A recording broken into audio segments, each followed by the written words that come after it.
High, আমি দেবারতী। আবার চলে এসেছি জন্মাষ্টমীর আরও কিছু কেক ডেকোরেশন নিয়ে।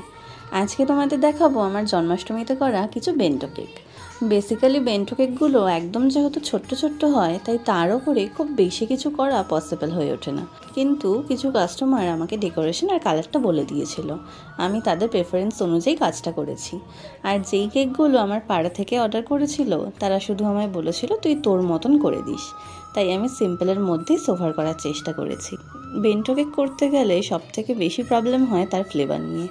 জন্মাষ্টমীর দিন একে এতগুলো কেকের প্রেশার ছিল, তার মধ্যে আবার শরীর খারাপ, আর এই ছোট্ট ছোট্ট কেকের মধ্যে আলাদা আলাদা ফ্লেভার। এটা কার কেক আমি যাতে সেটা ভুলে না যাই, তাই প্রতিটা কেকের ফাইনাল আইসিং করে আমি সব কাস্টমারদের নামগুলো লিখে রেখেছিলাম। জন্মাষ্টমীর কেক ডেকোরেশনের আর লাস্ট একটা ভিডিও আসবে, সেটা একটু স্পেশাল, তাই ওটা আলাদাভাবে আমি পোস্ট করব। এই ভিডিওটা কেমন লাগলো সেটা কিন্তু জানিও। রাধে রাধে।